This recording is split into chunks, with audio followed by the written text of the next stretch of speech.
আলহামদুলিল্লাহ রাব্বিল আলামিন ওয়াসসালাতু ওয়াসসালামু আলা আশরাফিল আমবিয়া ওয়াল মুরসালিন নবিয়িনা মুহাম্মদ ওয়া আলিহি ওয়া আসহাবিহি আজমাইন আম্মা বাদ। সমস্ত প্রশংসা মহান মালিক রব্বুল আলামিনের জন্য। দরুদ এবং সালাম নাজিল হোক তারই প্রেরিত রাসূল মুহাম্মদ মুস্তাফা সাল্লাল্লাহু আলাইহি ওয়াসাল্লাম, তার প্রতি এবং তার আলো আসহাব সকলের প্রতি। সম্মানিত ভাই বন্ধুগণ, আজ আমরা আলোচনা করব ইনশাআল্লাহ বরকতের চাবিসমূহ বিষয়ে। বরকত শব্দের অর্থ হলো কল্যাণ বেশি হওয়া, যে কোনো কিছুতে আল্লাহর পক্ষ থেকে কল্যাণ যুক্ত হওয়া, এটা হলো বরকত।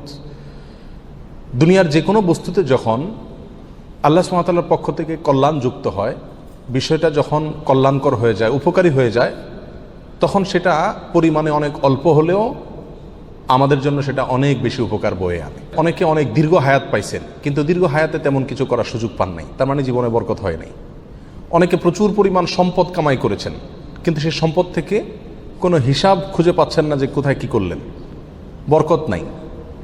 অনেকে দেখা যাচ্ছে যে অনেক কাজ করেছেন, কিন্তু ফলাফল দেখা যাচ্ছে খুব বেশি একটা দৃশ্যমান না, তার মানে বরকত নাই। এর বিপরীতে দেখা যায় একজন অল্প কামাই করছে, মাশাআল্লাহ, এর ভিতরে সে অনেক কিছু করে ফেলেছে। কারণ হলো তার এই কামাইতে কি ছিল? বরকত ছিল। এই কামাইতে আল্লাহ সুবহানাহু ওয়া তাআলার পক্ষ থেকে কল্যাণ ছিল। অতএব আমাদের জীবনে, আমাদের আমলে, আমাদের রুজিতে, আমাদের ইনকামে, আমাদের সন্তান সন্ততিতে, আমাদের সব কিছুতে আল্লাহ সুবহানাহু ওয়া তাআলার পক্ষ থেকে বরকত আসবে। বেশ কিছু আমল আছে, সে আমলগুলো করলে এগুলোকে আমরা এক কথায় বলতে পারি বরকতের 10টি চাবি। এই চাবিগুলো যদি আমরা ব্যবহার করি, তাহলে ইনশাআল্লাহ বিদিনিল্লাহ আমাদের জীবন বরকতময় হয়ে যাবে। তার ভিতরে 1 নম্বরের চাবি হলো বরকতের ঈমান এবং তাকওয়া। প্রিয় ভাইয়েরা, যখন ঈমান এবং তাকওয়া কারোর মধ্যে থাকে, তখন আল্লাহ সুবহানাহু ওয়া তাআলার পক্ষ থেকে বরকতের বারিধারা তার প্রতি বর্ষণ হতে থাকে। আল্লাহ সুবহানাহু ওয়া তাআলা কোরআন কারীমে বলেছেন, ওয়ালাউ আন্না আহলাল কুরা আমানু ওয়াত্তাকাউ লাফাতাহনা আলাইহিম বারাকাতিম মিনাস সামাই ওয়াল আরদ। যদি কোনো জনপদের লোকেরা ঈমান আনে এবং তাকওয়া অবলম্বন করে, তাহলে আমি আসমান থেকে এবং জমিন থেকে, উপর থেকে নিচ থেকে, উভয় দিক থেকে বরকতের সমস্ত দুয়ার খুলে দেব। সম্মানিত ভাইরা, এই জন্যই দেখা যায় সারা পৃথিবীতে অন্য ধর্মের মানুষেরা, অমুসলিমেরা কোনো কোনো দিক থেকে অনেক বেশি সুখে শান্তিতে আছে বলে আমাদের কাছে মনে হয়, কিন্তু আসলে সুখে শান্তিতে খুব একটা নাই। বিভিন্ন জরিপ বলছে সুসাইড বা আত্মহত্যার পরিমাণ তাদের মধ্যে বেশি। আত্মহত্যা মানুষ তখনই করে যখন সুখের চাইতে দুঃখের পরিমাণ বেড়ে যায়, কিন্তু মুসলমানদের মধ্যে আত্মহত্যার পরিমাণ অনেক কম। মুসলমানরা বেশিরভাগই গরিব, অভাবী, তারপরেও তাদের মধ্যে আত্মহত্যার পরিমাণ কম। এটা একটা আলামত যে তাদের জীবনে কি আছে? বরকত আছে। কারণ ঈমান সামান্য হলেও আছে। আর যার জীবনে ঈমান নাই, তাকে দেখবেন যে অনেক আট্টালিকাতে সে আছে, সুখের শান্তির অনেক উপকরণ তার কাছে আছে, কিন্তু আসলে সুখ শান্তিতে খুব একটা সে নাই, কারণ তার জীবনে কি নাই? বরকত নাই।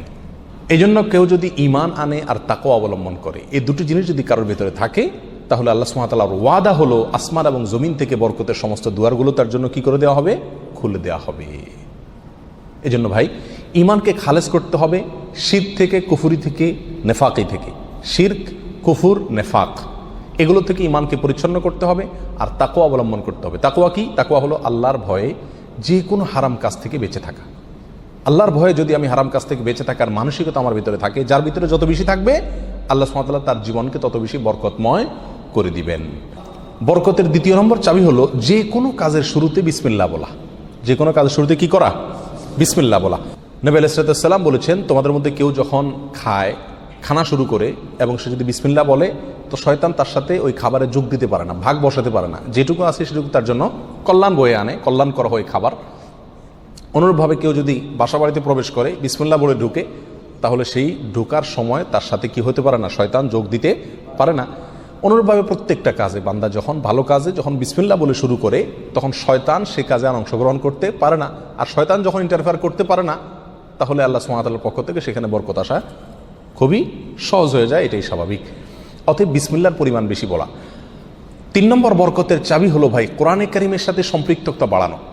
যে যত বেশি কোরআনের সাথে সম্পর্ক গড়বে, তার জীবনে তত বেশি বরকত নেমে আসবে। যে ঘরে কোরআন তেলাওয়াত হবে, কোরআনের চর্চা হবে, কোরআনের শেখা হবে, কোরআন বুঝাবুঝি হবে, কোরআনের উপর আমল করার প্রবণতা থাকবে, অভ্যাস থাকবে, সেই ঘরে আল্লাহ সুবহানাহু ওয়া তাআলার বরকত তত বেশি আসবে।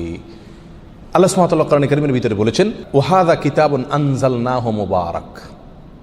কোরআনে কারীমকে আল্লাহ সুবহানাহু ওয়া তাআলা কোরআনের বহু জায়গায় বলেছেন যে এটা কিতাবে মুবারক, এই কোরআনটা হলো কি বরকতময়, অতএব এর সাথে যে যত বেশি সম্পৃক্ত হবে তত বেশি তার জীবন কি হবে, বরকতময় হয়ে যাবে। নবী আলাইহিস সালাতু ওয়াস সালাম বলেছেন সহিহ মুসলিমের হাদিসে, ইন্নাল্লাহা ইয়ারফাউ বিহাযাল কিতাবি আকওয়ামা ওয়া ইয়াদাউ বিহি আখারিন, আল্লাহ তাআলা এই কিতাব দিয়ে বহু মানুষকে উপরে উঠাবেন, আবার বহু মানুষকে নিচে নামাবেন। অর্থাৎ এই কিতাব কোরআন এটাকে যারা ফলো করবে আল্লাহ তাআলা তাদেরকে মর্যাদা বাড়াবেন, আর যারা ফলো করবে না তাদের মর্যাদা কমাবেন। বাহ্যিকভাবে মনে হবে সুখের সাগরে ভাসছে, আসলে দুঃখের কোনো অন্ত তাদের জীবনে থাকবে না। তাহলে বরকতের 3 নম্বর চাবি হলো কি, কোরআনের সাথে সম্পর্ক বেশি বেশি করা, কোরআন তেলাওয়াত করা, কোরআন বুঝা, কোরআন অনুযায়ী আমল করার চেষ্টা করা। যত বেশি যেই করবে আল্লাহ তাআলা তার জীবনের প্রতিটা পদে পদে তত বেশি কি দিবেন, বরকত দান করবেন। বরকতের 4 নম্বর যে চাবি আছে সেটা হলো ভাই সাদাকা করা, দান করা। কি করা? দান করা, সাদাকা করা। সাদাকা এবং দান করলে বহু হাদিস থেকে বোঝা যায়, জানা যায় যে বিপদ আপদ দূর হয়ে যায়। আমাদের যে কোনো কাজ থেকে, যে কোনো অর্থকড়ি থেকে, যে কোনো উপার্জন থেকে আমাদের কল্যাণটা আসে না, এর একটা বড় কারণ হলো বিপদ এসে যায়। আমি একটা দোকানদারি শুরু করলাম, একটা বিপদ এসে গেল, তাহলে আমার সেখান থেকে কল্যাণটা আর আসলো না। তো বরকত যদি আপনি চান প্রত্যেকটা বস্তুতে, প্রত্যেকটা জিনিসে কল্যাণ আসুক, উপকার হোক জিনিসটা আপনার জন্য, অল্প ছোট চাকরি, অল্প আয়, ছোট ব্যবসা, এর ভিতরেই আল্লাহ তাআলা কল্যাণ দিয়ে দেখ। আপনি যদি চান তাহলে আপনাকে কি করতে হবে, সাদাকার অভ্যাস করতে হবে। দান করলে মুসিবত এবং বিপদ দূর হয়। তো আপনার ওই অল্প আয় থেকে যখন বিপদ দূর হয়ে যাবে বা বিপদ মুক্ত থাকবে, তখন ইনশাআল্লাহ বিদিনিল্লাহ সেটা আপনার জন্য কি হয়ে যাবে, কল্যাণকর এবং বরকতময় হয়ে যাবে। ওর ভিতরে আপনার জন্য বরকত থাকবে। অতএব সাদাকার অভ্যাস করা, সারা বছর অল্প স্বল্প হলেও, পরিমাণে খুব অল্প হোক। এক হাদিসে আসছে নবী সাল্লাল্লাহু আলাইহি ওয়াসাল্লাম বলেছেন, খেজুরের অংশ দিয়েও যদি হয় তবুও তুমি সাদাকা করে জাহান্নামের আগুন থেকে বাঁচার চেষ্টা করো। বিপদ থেকে রক্ষার জন্য আমরা সাধ্য অনুযায়ী সাদকা করব, অনেক বেশি করা কোনো জরুরি না। প্রতিদিন সাদকা করা একটা জটিল বিষয়। অনেক সময় প্রতিদিন আমি অভাবী লোক পাইও না, তাহলে একটা বাক্স রাখতে পারি বাসায়, যে প্রতিদিন আমি সেখানে 1 টাকা রাখবো, 2 টাকা রাখবো, যতটুকু সাধ্যগুলো ততটুকু রাখবো, তাহলে নিয়মিত আমি দানের সওয়াবটা পেয়ে গেলাম। এই টাকাটা অভাবী লোকের, পরে কয়দিন পর পর খুলে আমি দিয়ে দিলাম মানুষকে, তাহলে প্রতিদিন সৎকার আমলটা হয়ে গেল। এবং সৎকার নিয়মিত করলে কি হয়, বরকত প্রত্যেকটা ক্ষেত্রে নেমে আসে। নাম্বার 5, বরকতের 5 নম্বর চাবি হলো ভাই, আত্মীয় স্বজনের সাথে সম্পর্ক ভালো রাখা। এটা বহুল পরীক্ষিত একটি আমল ভাই। আত্মীয় স্বজনের সাথে যে যত বেশি সম্পর্ক ভালো রাখে, মা বাপ, ভাই বোন, ফুফু, চাচা, কাছের লোকজন, রক্ত সম্পর্কীয় লোক যারা, বিশেষ করে তাদের সাথে যে যত বেশি সম্পর্ক ভালো রাখে এবং তাদের সাথে সম্পর্ককে নষ্ট করে না, তারা যদি দুর্ব্যবহার করে তো নিজের পক্ষ থেকে ভালো ব্যবহার করার চেষ্টা করে, তো এই লোকের জীবনে আল্লাহ তাআলা বরকত দান করেন। এটা পরীক্ষিত বিষয়। অতএব এই চাবিটি বরকতের, এটা খুবই গুরুত্বপূর্ণ। 5 নম্বর, অর্থাৎ আত্মীয় স্বজনের সাথে, রক্ত সম্পর্কীয় লোকদের সাথে কি করতে হবে, সম্পর্ক সবসময় বিল্ড আপ করার চেষ্টা করতে হবে। তাদের খোঁজখবর নিতে হবে, সাধ্য অনুযায়ী তাদের পাশে দাঁড়াতে হবে। যদি পাশে দাঁড়াতে নাও পারেন, অন্তত সম্পর্কটাকে কি করতে হবে, ভালো রাখার চেষ্টা করে যেতে হবে। নাম্বার 6, বরকতের 6 নম্বর চাবি হলো ভাই, সকালবেলায় ভোরে ভোরে কাজে যাওয়া। নবী আলাইহিস সালাতু ওয়াস সালাম দোয়া করেছেন, আল্লাহুম্মা বারিক লি উম্মতি ফি বুকুরিহা, আল্লাহ আমার উম্মতকে সকালবেলা আপনি বরকত দান করবেন। অন্য এক রওয়ায়াতে আসছে বুরিক লি উম্মতি ফি বুকুরিহা, তিনি বলেছেন আমার উম্মতের জন্য সকালবেলার সময়টাতে বরকত দেওয়া হয়েছে। অতএব সকালের সময়টাতে আপনি ঘুমায় থাকেন, তাহলে বরকত কোত্থেকে আসবে? এই টাইমটাতে কাজ করতে হবে। এবং কিছু কিছু কাজ আছে, কিছু কিছু পেশা আছে যে সকালবেলা করার মতন, আপনি মার্কেটে দোকান আছে, সকালে ভোরে খোলার সিস্টেম নাই, তাহলে সেটা তো আপনি খুলবেন না। কিন্তু অন্তত তার প্রস্তুতি, প্রাক প্রস্তুতিগুলো সকাল থেকে হয়ে যাওয়া উচিত। এবং সকালের টাইমটা আসলে ঘুমের কোনো উপযুক্ত টাইম না। আপনি রাতে ভালো করে ঘুমান, বেশি করে ঘুমান, সকালে ঘুমাবেন না, দুপুরে ঘুমান, কিন্তু সকালে ঘুম এটা কোনো প্রশংসনীয় ঘুম নয়, স্বাস্থ্যের জন্য ভালো নয়, ইসলামী দৃষ্টি থেকেও খুব বেশি প্রশংসনীয় নয়। এই জন্য সকালবেলা যদি কাজে বের হওয়া যায়, তাহলে ইনশাআল্লাহ জীবনে কি আসবে, বরকত আসবে। যে কাজই করেন আপনি সকালবেলা, সেই কাজে আল্লাহ তাআলা কি দিবেন, বরকত দান করবেন। নাম্বার 7, বরকতের 7 নম্বর চাবি হলো ভাই, নিজে 5 ওয়াক্ত সালাত আদায় করতে হবে এবং পরিবারের লোকদেরকে সালাতের নির্দেশ করতে হবে। বহু লোক নিজে নামাজ পড়ে, কিন্তু বাচ্চা কাচ্চা, ফ্যামিলির লোকজন তারা নামাজ পড়ছে কিনা সে বিষয়ে কি করে না, খবর রাখে না। আল্লাহ সুবহানাহু ওয়া তাআলা কোরআন কারীমের ভিতরে বলেছেন, ওয়া উমুর আহলাকা বিস-সালাত, তুমি তোমার পরিবারকে নামাজের নির্দেশ করো। নিজে তো পড়তেই হবে, পরিবারকেও নির্দেশ করো। ওয়াসতাবির আলাইহা, এবং এটার উপর অটল থাকো, ধরে রাখো এটাকে। তাহলে কি হবে, লা নাসআলুকা রিজকা, আমি তোমাদের কাছ থেকে, আল্লাহ বলছেন আমি তোমাদের কাছ থেকে রিজিক চাই না, নাহনু নারযুকুকা ওয়াল আকিবাতু লিত-তাকওয়া, বরং এই কাজ করলে, আমল করলে আমি তোমাদেরকে রিজিক দিব, বরকত চলে আসবে ইনশাআল্লাহ। নামাজ নিজে পড়তে হবে এবং পরিবারকে নামাজের নির্দেশ করতে হবে। নাম্বার 8, বরকতের 8 নম্বর চাবি হলো ভাই, তাওয়াক্কুল করা আল্লাহর উপরে, আল্লাহর উপরে ভরসা করা। মুমিন যত বেশি আল্লাহর উপরে ভরসা করবে, আল্লাহ তাআলা তত বেশি তাকে সাহায্য করবেন। আর আল্লাহর প্রতি ভরসা যত কমে যাবে, আস্থা যত কমে যাবে, নির্ভরতা যত কমে যাবে, দুনিয়ার কোনো বস্তুর প্রতি যখন আস্থা বেশি হয়ে যাবে, আল্লাহ তাআলা তাকে ওই বস্তুর হাতেই বেইজ্জত করে ছাড়েন। এটাই আল্লাহ সুবহানাহু ওয়া তাআলার সুন্নাহ। যার কারণে আল্লাহর প্রতি যে যত বেশি তাওয়াক্কুল করে, আল্লাহ তাআলা তাকে তত বেশি উদ্ধার করেন এবং সাহায্য করেন। বরকতের জন্য এটা একটা অন্যতম উপায়। যে যত বেশি আল্লাহর উপরে ভরসা করবে, বিশেষ করে রিজিকের ব্যাপারে, তত বেশি আল্লাহ সুবহানাহু ওয়া তাআলার পক্ষ থেকে কি আসবে? বরকত আসবে। একটু কোনো কারণে আমাদের ইনকামের উপরে চাপ আসলে, প্রেশার আসলে আমরা অস্থির হয়ে যায়, হাউতাশ হয়ে যায়, নিরাশ হয়ে যায়। অনেকে তো আজেবাজে মন্তব্য করা শুরু করি, আল্লাহর উপর তাওয়াক্কুল থাকে না। তো আসবে কোত্থেকে রিজিক? রিজিক আসবে তখন যদি আল্লাহর উপরে ভরসাটা পূর্ণ মাত্রায় থাকে।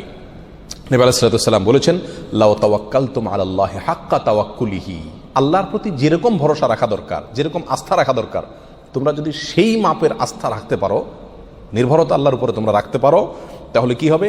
লা রাযাকাকুম কামা ইয়ারযুকুত তাইর, আল্লাহ তাআলা পাখিকে যেভাবে রিজিক দেন তোমাদেরকে সেভাবে রিজিক দিবেন। সারপ্রাইজ রিজিক, কল্পনাও করতে পারবে না কোথায় আল্লাহ রিজিকের ব্যবস্থা করে রাখছেন। এরকম বরকত জীবনে নেমে আসবে যদি কি করা হয়? আল্লাহর উপরে পরিপূর্ণ তাকওয়া, এই তাওয়াক্কুল অবলম্বন করা হয়। বরকতের জন্য 9 নম্বর আমল হলো বেশি বেশি ইস্তেগফার করা। কি করা ভাই? ইস্তেগফার করা। ইস্তেগফার, উঠতে চলতে ফিরতে সব সময় ইস্তেগফার করা। আস্তাগফিরুল্লাহ ওয়া আতুবু ইলাইহি, আস্তাগফিরুল্লাহাল্লাযী লা ইলাহা ইল্লা হুয়াল হাইয়ুল কাইয়্যুম ওয়া আতুবু ইলাইহি। অথবা সাইয়্যিদুল ইস্তেগফার পড়া। কিচ্ছু না পারেন শুধু আস্তাগফিরুল্লাহ পড়া, আস্তাগফিরুল্লাহ আস্তাগফিরুল্লাহ আস্তাগফিরুল্লাহ ওয়া আতুবু ইলাইহি, এতটুকু পড়া। এবং যখন পড়বেন অর্থ বুঝে পড়বেন। আল্লাহর কাছে ক্ষমা চাচ্ছেন আপনি, আর ক্ষমা চাইলে ক্ষমা চাওয়ার মোড থাকে আলাদা। একটা মানুষের কাছে যখন মাপ চান আপনি, তখন মাপ চাওয়ার মোড ভিন্ন থাকে না? আস্তাগফিরুল্লাহ যখন বলবো তখন নিজের অপরাধের কথা স্মরণ করে, অথবা আমি যে বহু অপরাধ করি সে কথাটা মনে করে আল্লাহর কাছে ক্ষমা চাইব। যত বেশি ইস্তেগফার করব তত বেশি রিজিক আসবে। সূরা নূহের ভিতরে আল্লাহ সুবহানাহু ওয়া তাআলা আল্লাহর নবী নূহ আলাইহিস সালাম সম্পর্কে বলেছেন যে নূহ আলাইহিস সালাম বলেছেন তার জাতিকে, ফাকুলতুস্তাগফিরু রাব্বাকুম ইন্নাহু কানা গাফফারা। তিনি বলেন, আমি আমার জাতিকে বলেছিলাম তোমরা তোমাদের রবের ইস্তেগফার করো, তোমাদের রব ক্ষমাশীল। তাহলে কি হবে ইস্তেগফার করলে? 1 নম্বরে তিনি ক্ষমা করবেন, তারপরে ওয়ায়ুমদিদুকুম বিআমওয়ালিন ওয়া বানিন ওয়া ইয়াজআল লাকুম জান্নাতিন ওয়া ইয়াজআল লাকুম আনহারা। সম্পদ এবং সন্তান, পরিবার, এই দুইটা দিয়ে তোমাদেরকে শক্তিশালী করবেন, রিচ করে দিবেন, সমৃদ্ধ করে দিবেন। ওয়া ইয়াজআল লাকুম জান্নাতিন ওয়া ইয়াজআল লাকুম আনহারা, তোমাদের জন্য বাগবাগিচা দিবেন এবং নহর প্রশোভন দান করবেন, অর্থাৎ রুজি রুটির বরকত দান করবেন। সম্মানিত ভাই বন্ধুগণ, তাহলে ইস্তেগফার করলে রুটি রুজির বরকত হয়, সম্পদে আপনার বরকত হয়, সন্তানে বরকত হয়, পরিবারে বরকত হয়। অতএব ইস্তেগফার বেশি বেশি করতে থাকতে হবে। নবী আলাইহিস সালাম বলেছেন, মাল্লাজিমাল ইস্তেগফার, যে ব্যক্তি ইস্তেগফারকে ধরে রাখবে, সবসময় নিয়মিত ইস্তেগফার করবে, জাআলাল্লাহু মিন কুল্লি যিকিন মাখরাজা, সকল কঠিন মুহূর্ত থেকে বের হওয়ার জন্য আল্লাহ তাআলা তাকে পথ দেখাই দিবেন। ও কুল্লি হাম্মিন ও মিন কুল্লি হাম্মিন ফারাজা, সকল পেরেশানি থেকে আল্লাহ তাআলা তার জন্য প্রশস্ততার পথ দেখাই দিবেন, যদি সে ইস্তেগফারকে ধরে রাখে। 1-2 বার পড়া না, নিয়মিত পড়তে থাকে, ধরে রাখে। অতএব বরকতের জন্য বেশি বেশি ইস্তেগফার করতে হবে। 10 নম্বর বরকতের চাবি হলো ভাই, পরিপূর্ণ সালামের ব্যাপক পরিমাণে প্রচলন ঘটাতে হবে, দিতে হবে। সালামের পরিপূর্ণ রূপ হলো আসসালামু আলাইকুম ওয়া রাহমাতুল্লাহি ওয়া বারাকাতুহু। এখানে আমরা সবাই জানি দোয়া করা হয়, আপনার প্রতি শান্তি বর্ষিত হোক, আল্লাহর রহমত বর্ষিত হোক এবং আল্লাহর বরকত নাজিল হোক আপনার প্রতি। তাহলে আপনি যখন কারোর প্রতি সালাম দিচ্ছেন, পূর্ণাঙ্গ সালাম, আসসালামু আলাইকুম ওয়া রাহমাতুল্লাহি ওয়া বারাকাতুহু, তার মানে আপনি কেমন যেন তার জন্য বরকতের দোয়া করছেন, শান্তির দোয়া করছেন। আর হাদিসে আসছে, কোনো মুসলিমের জন্য যদি আপনি বরকতের দোয়া করেন বা যে কোনো দোয়া করেন, তো ফেরেশতা আপনার জন্য দোয়া করে আল্লাহ এই বান্দাকেও আপনি দান করেন। তাছাড়া যাকে সালাম দিবেন তিনিও জবাব দিবেন। আপনি যেহেতু অবারাকাতু পর্যন্ত পড়বেন, তার জন্য উচিত হবে বরাকাতু পর্যন্ত দেওয়া। সালাম যতটুকু দেওয়া হয় পরিপূর্ণ কমপক্ষে অতটুকু দিতে হয়। অতএব যত বেশি সালাম দেওয়া হবে তত বেশি ফেরেশতা আমার জন্য বরকতের দোয়া করবে, আর যাকে সালাম দিচ্ছি তিনিও করবেন। তাহলে সালামের প্রচলন ব্যাপক পরিমাণে যদি করতে পারি, তাহলে আমাদের জীবনে কি আসবে ভাই? বরকত নেমে আসবে। আর আগেই বলেছি, বরকতের অল্প বেবরকতের বহুর চাইতে উত্তম এবং শ্রেষ্ঠ। আল্লাহ তাআলা আমাদেরকে বরকতের সম্পদ দান করুক। অধিক সম্পদ নয়, বরকতের সম্পদ। আল্লাহ তাআলা আমাদের বরকতের সন্তান দান করুক। অধিক সন্তান নয়, বরকতের সন্তান। কল্যাণ যে সন্তানে আছে সেখানে অনেক বেশি হলো, কিন্তু কল্যাণ তার ভিতরে নাই, উপকারটা নাই, তাহলে এই বেশির কোনো লাভ হলো না। আল্লাহ তাআলা আমাদের গোটা জীবনকে, আমাদের উপার্জনকে, আমাদের সম্পদকে, আমাদের নেক আমলকে, আমাদের সন্তান সন্ততিকে, আমাদের পরিবারকে, পরিজনকে, আমাদের চিন্তা চেতনাকে, আমাদের সব কিছুকে আল্লাহ সুবহানাহু ওয়া তাআলা বরকতময় করে দিন। সব কিছুতে আল্লাহ তাআলা কল্যাণ এবং উপকারিতা প্রচুর পরিমাণে বৃদ্ধি করে দিন। জাযাকুমুল্লাহ ওয়া আখিরু দাওয়ানা আলহামদুলিল্লাহি রাব্বিল আলামিন।